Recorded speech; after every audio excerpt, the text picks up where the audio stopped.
Magandang araw sa atin mga boss. Ngayong araw mga boss, may gagawin naman tayo. Itong customer natin mga boss. Kasi mag-install tayo ng keyless entry sa sasakyan ng BIOS mga boss. Ang gagawin po natin dito mga boss, kabit natin itong bagong keyless entry mga boss. Siguro nabili ito niya po dun sa Shopee o sa Lazada. Kasi iniwan lang naman po dito sa atin kasi pumasok po siya sa opisina mga boss. Ito po siyang mga harness niya, itong module. Ito po ang remote kasi doon po sa kanya ay manual po yun mga boss. Ito po yung manual.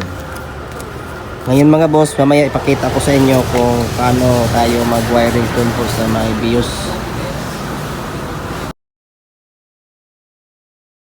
Ito po mga boss, manual po kasi ito. Ayan po.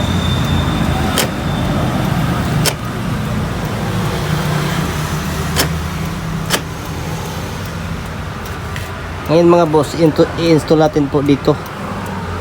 Po siya mga boss, i-install natin para hindi na po siya mag-manual, hindi na po siya gamit ng susi mga boss, kundi yung remote na lang ang gagamitin niya mga boss.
Itong dalawang brown mga boss, doon to natin ilagay doon po sa pinistira natin yung dalawang signal light.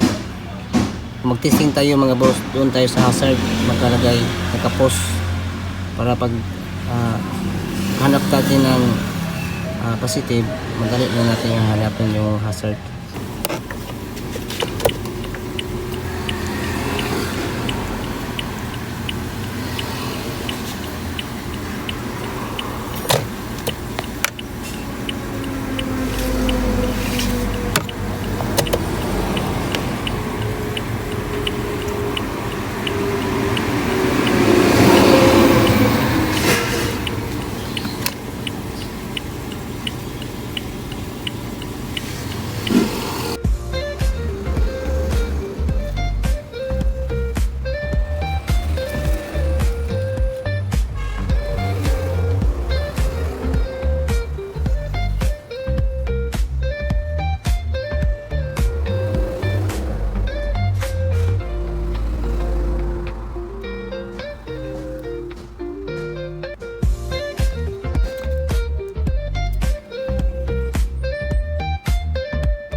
Ito po mga boss, itong ground po to mga boss. Ito positive, always light mga boss. Itong brown dalawa, doon po sa park signal light po mga boss. Tapos dito tayo mag-connect ng doon po sa may unlock. Itong dalawa mga boss, hindi na natin to kailangan, i-hang na natin to. I-hang na natin to mga boss. Tapos ito idugtong po natin, tapos ilagay po natin po to doon sa may ground. Sa ground po natin ilagay mga boss. Tapos itong dalawa sa unlock, unlock,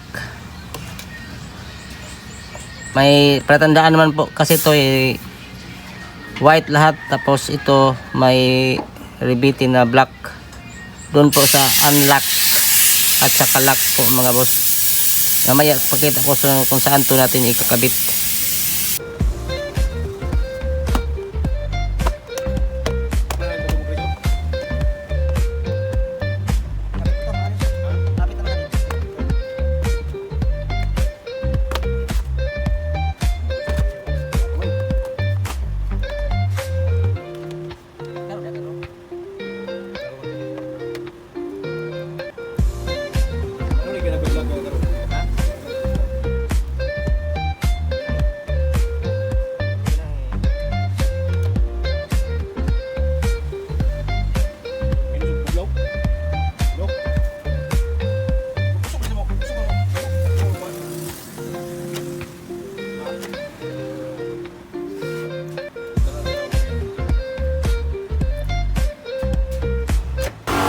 Ito pong unlock at saka unlock mga boss, din po natin ikabit sa may red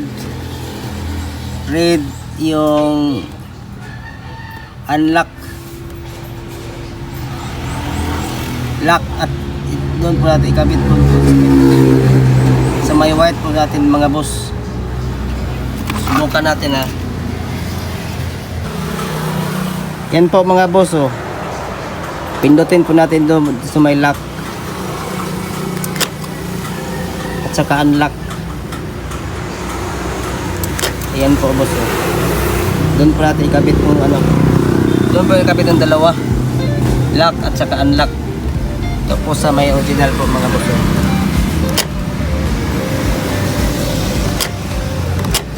Pwede naman natin manual, pwede naman natin gamitin dito. Ayan po mga boss. Sana nagustuhan mo itong video mga boss. Huwag kalito mag-subscribe sa YouTube ko mga boss para marami tayong matutunan ng mga DIY na mga sasakyan, ng mga DIY natin mga sasakyan na sa mga boss.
Ayan.